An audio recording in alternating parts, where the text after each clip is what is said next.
Para que vocês compreendam mais facilmente como a síntese ocorre, quero que acompanhem a imagem à direita, por favor. Nessa imagem, vocês podem ver uma fonte de carbono acima que se posiciona em um setor com uma temperatura mais elevada dentro desse sistema. Esse carbono vai se desprender da fonte original e se dirigir ao diamante em amarelo que está sendo formado. Entretanto, no início dessa síntese, nós ainda não teremos um diamante que está em amarelo.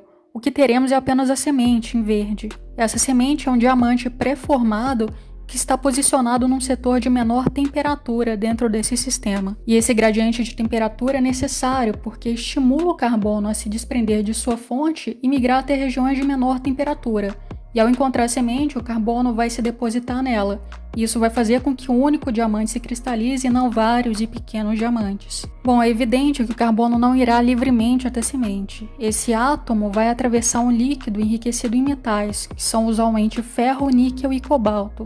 Esse líquido, chamado de catalisador, tem a função de permitir que o diamante seja sintetizado em menores pressões e temperaturas. Segundo Seligman e outros autores, a síntese de altas pressões e temperaturas ocorre em pressões de 5 a 6 GPa e temperaturas em torno de 1.300 a 1.600 graus Celsius. Como vocês podem perceber olhando este gráfico, são temperaturas e pressões bem inferiores às que seriam necessárias caso o catalisador não fosse utilizado. Agora, essa pressão, apesar de constante, não é uniforme em todas as direções. Ela vai se concentrar nesses pistões em laranja. E isso vai fazer com que o diamante sintetizado por esse método tenha um hábito, variação de cor e um padrão de luminescência que é característico e que, se visíveis, são diagnósticos. A começar pelo hábito, os diamantes sintetizados por esse método são cubo-octaédricos. Já os naturais são usualmente octaédricos, né? A gente está percebendo aqui por essas imagens que não é muito difícil você distinguir um diamante sintetizado por esse método de um diamante natural. Agora, se você estiver analisando um diamante que já foi lapidado, o óbvio é inicialmente procurar por alguma inscrição a laser no pavilhão da gema. Isso porque gemas que foram previamente analisadas por laboratórios gemológicos podem exibir a inscrição do número do certificado. E com o número em mãos, você tem acesso ao certificado gemológico que atesta se esse diamante é natural ou não. E uma outra questão, alguns laboratórios que sintetizam diamantes, eles usualmente também grafam no pavilhão que o diamante foi produzido em laboratório. Agora, se não existe nenhuma inscrição a laser no pavilhão da gema, o ideal é procurar por outras características, como por exemplo a ausência de birrefringência anômala. A ausência de birrefringência anômala é um indicativo muito bom de que se trata de um diamante sintetizado por altas pressões e temperaturas. Isso porque, como visto, as pressões são constantes durante toda a síntese. Já os diamantes naturais, por outro lado, são submetidos a estresse durante formação e ascensão à superfície.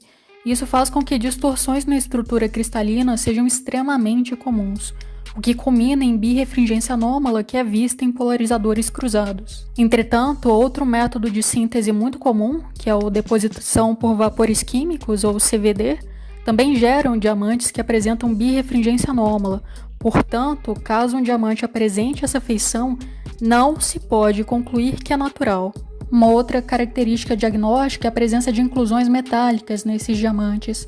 Essas inclusões fazem com que esses diamantes consigam atrair ímãs. Essas características se formam devido ao aprisionamento dos catalisadores, aqueles líquidos utilizados no processo de síntese desses diamantes. O hábito dessas inclusões também é muito diferente daquelas vistas em diamantes naturais. Elas podem exibir tanto feições alongadas quanto geométricas. Os diamantes sintetizados por esse método, que são coloridos, ou seja, são fancy, né? E é muito importante que você saiba que existem diamantes fancy sintetizados por esse método, podem exibir zoneamento de cor, como eu falei anteriormente. Para ficar mais fácil pra gente, aqui eu vou dar ênfase para os diamantes azuis e amarelos, ok? Eu falei para vocês que a pressão exercida durante a síntese é constante, ou seja, ela permanece entre 5 a 6 GPa durante todo o processo, né? Por isso que esses diamantes não apresentam birrefringência anômala, correto? Mas a questão é que essa pressão ela não é aplicada de forma uniforme, né, em todas as direções. Isso vai fazer com que as impurezas de boro, né, se a gente está lidando com diamante do tipo 2 e nitrogênio em diamantes do tipo 1, e só abrir um parênteses aqui, se você não entende o que são diamantes tipo 2 e tipo 1, existe um vídeo que eu fiz só sobre isso, tá? Eu recomendo que vocês vejam. Mas bom, essas impurezas vão se concentrar em alguns pontos específicos desse diamante, tá? E essa concentração de impurezas que vai dar o zoneamento de cor nesses diamantes. Esse zoneamento também pode formar padrões geométricos. Esses padrões geométricos são causados por aqueles pistões que imprimem a força no momento da síntese, se lembram? E ainda, segundo Seligman e outros autores, quando a gente fala de diamantes naturais, é muito improvável encontrar tanto impurezas de boro quanto nitrogênios em um mesmo diamante. E finalmente, vamos falar como a luminescência pode dar pistas no momento de definir se um diamante é sintético ou natural. Segundo Mike Breeden, diamantes sintéticos, de modo geral, comumente exibem fluorescência em ondas ultravioletas curtas, ou seja, ondas entre 290 a 320 nanômetros, segundo Capes e outros autores. Os diamantes naturais, por outro lado, tendem a exibir fluorescência em ondas longas, que é compreendida entre 320 a 400 nanômetros, ainda segundo Capes e outros autores. Isso é válido, segundo Mengena, tanto para diamantes incolores quanto para os tipo Fancy. Essas cores também costumam variar. 92% dos diamantes naturais possuem fluorescência azulada. Já os sintéticos comumente exibem fluorescência de cor laranja, amarelada ou ainda esverdeada. Além disso, a grande maioria dos diamantes incolores sintetizados por altas pressões e temperaturas não exibem fluorescência em ondas longas.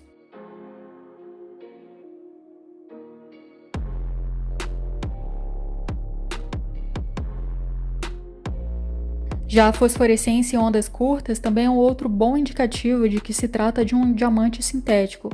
Diamantes naturais, segundo Mike Breeden, caso possuam fosforescência em ondas curtas, será bastante discreta. Segundo Seligman, diamantes sintetizados por esse método ainda podem exibir uma fosforescência sutil que dura alguns segundos e é de cor azul, caso o diamante seja incolor ou também azul.